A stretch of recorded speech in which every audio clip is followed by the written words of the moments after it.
The Count of Monte Cristo, Volume 3 by Alexandre Dumas.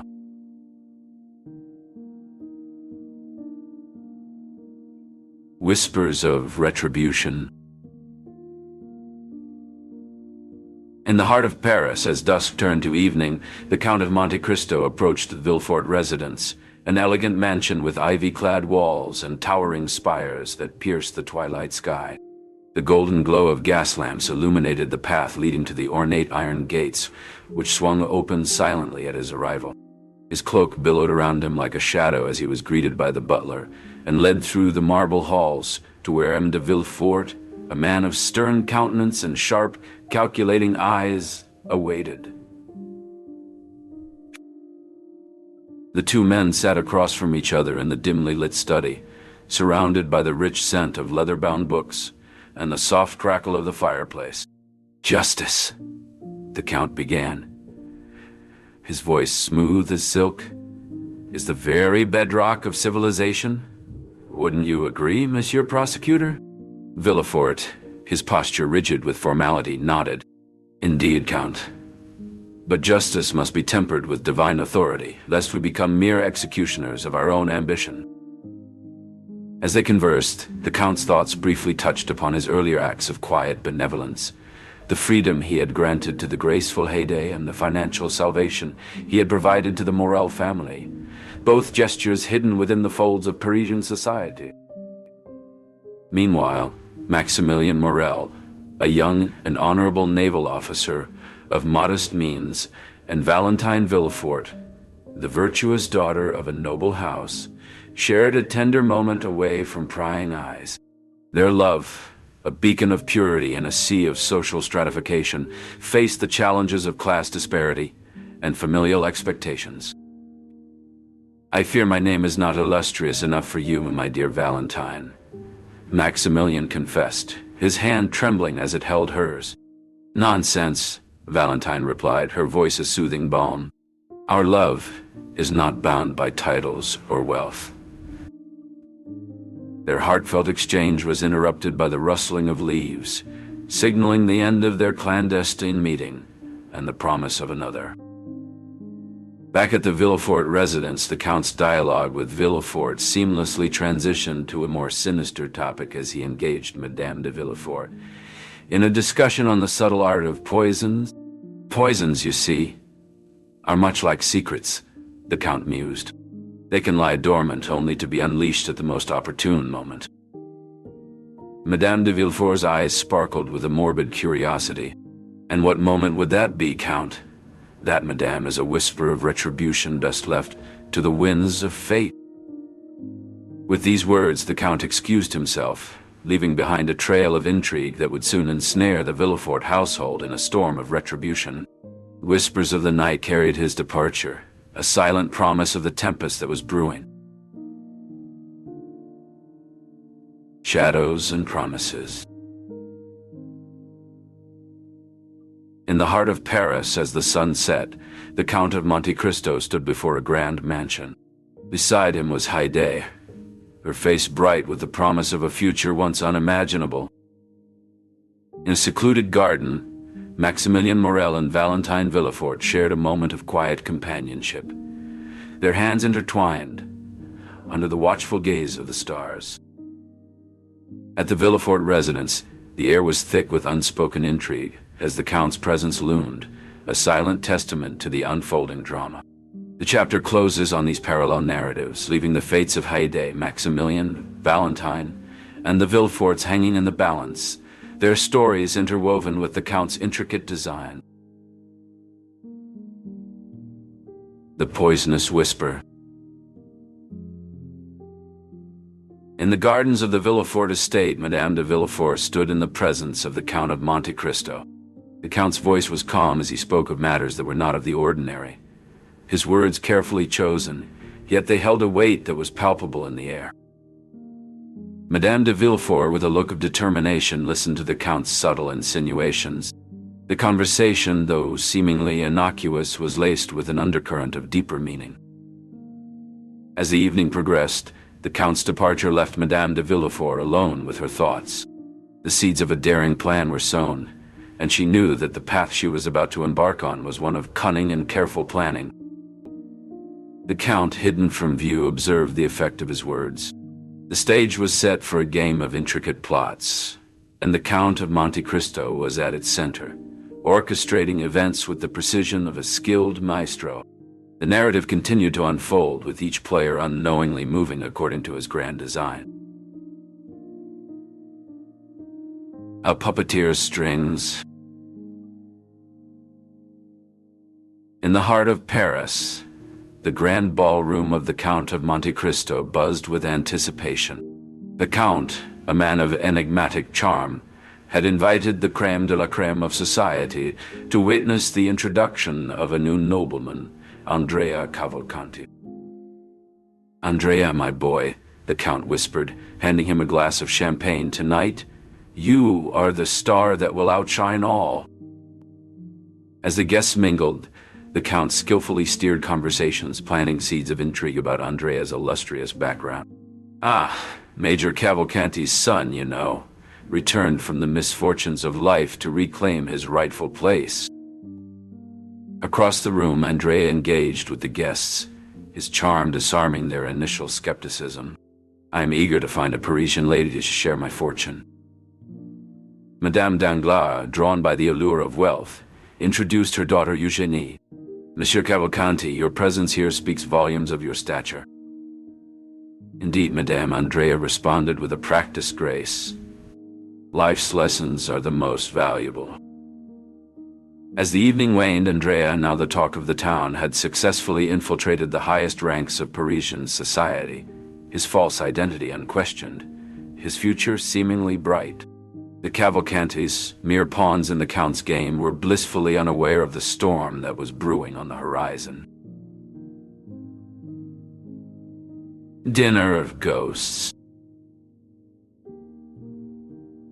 The grand dining room of the Count of Monte Cristo was aglow with golden candlelight, casting long shadows on the walls, adorned with paintings of ancient heroes and myths. The Count, a man of enigmatic charm and piercing eyes, stood at the head of the table, his guests seated around him in a mix of awe and unease. "Welcome, my friends," the Count began, his voice smooth as silk, "to a dinner unlike any other. Tonight we dine not only on the finest cuisine, but on secrets long buried." As the courses were served, the conversation flowed like the wine, smoothly at first, then with a growing tension. Albert de Morcerf, a dashing figure in his uniform, leaned in to whisper to the Count, "Do you not find your taste for drama unsettling?" The Count, raising his glass, replied with a thin smile, "It's the spice of life, my friend. Besides, what harm can a few stories do?" "To life's hidden truths," he toasted, and the guests echoed him, though some with a tremor in their voice. As dessert was served, the Count's demeanor shifted. Villefort, a man of law and rigid composure, paled, his fork clattering to his plate. Madame Danglars, draped in jewels and finery, clutched her chest, her breath coming in short gasps. The Count continued, unfazed. "Imagine the secrets that could unravel the lives of those present." Villefort stood abruptly, his chair scraping the floor.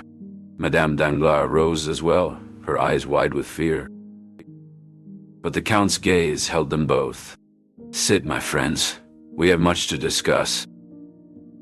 The room fell silent, the only sound the crackling of the fireplace.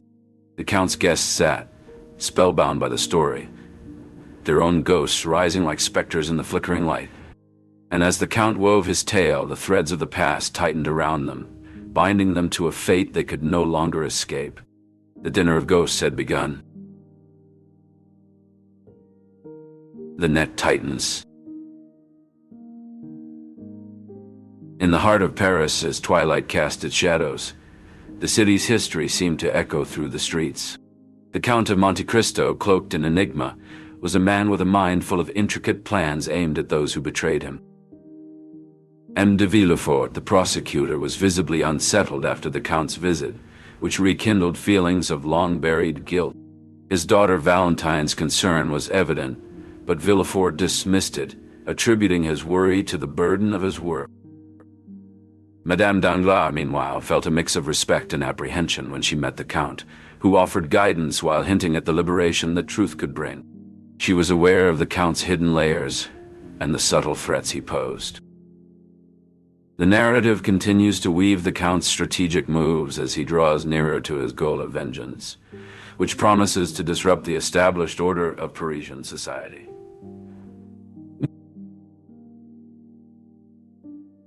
Desperate measures.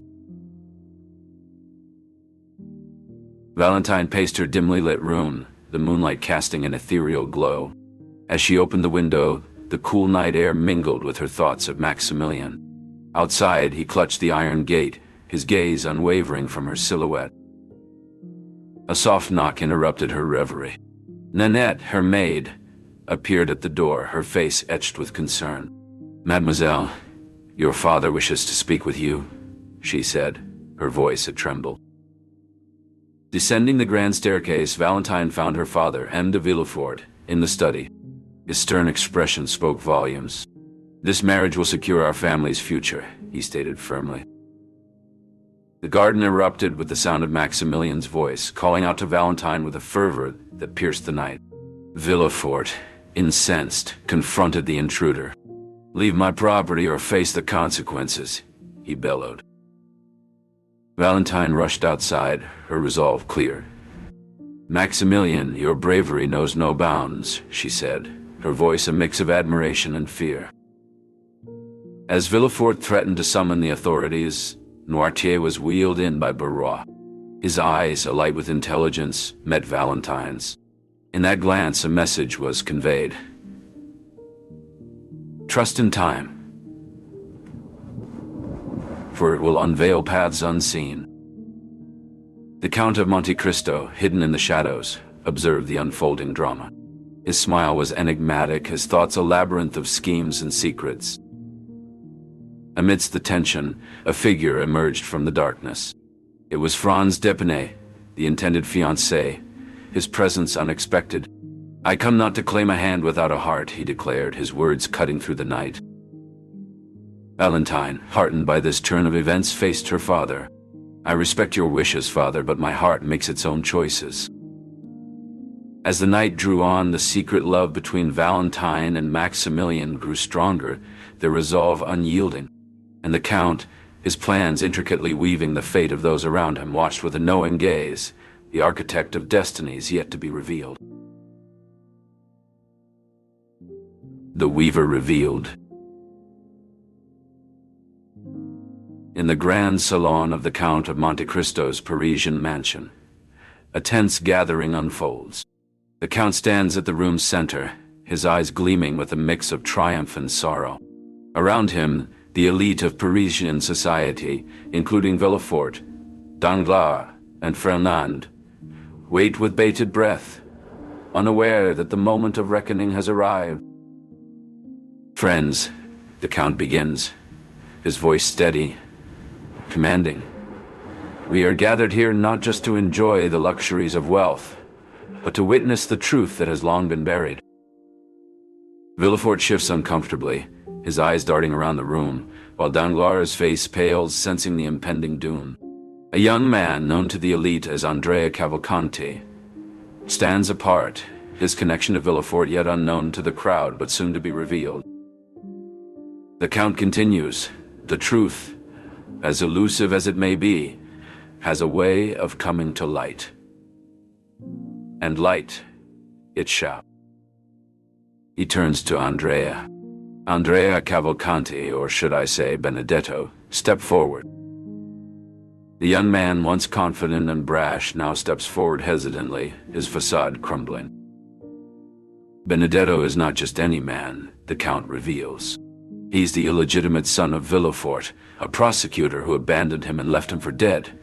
But fate, it seems, has a sense of irony. Gasps fill the room as Villefort staggers back, his worst fears realized. "And what of the rest of you?" the Count asks, turning his gaze to Fernand and Danglars. "Your fortunes, your titles, your respectability, all built on the foundation of betrayal and deceit. Fernand's military glory and Danglars' financial empire were both forged through treachery, betraying their comrade Edmond Dantes, whom I once was.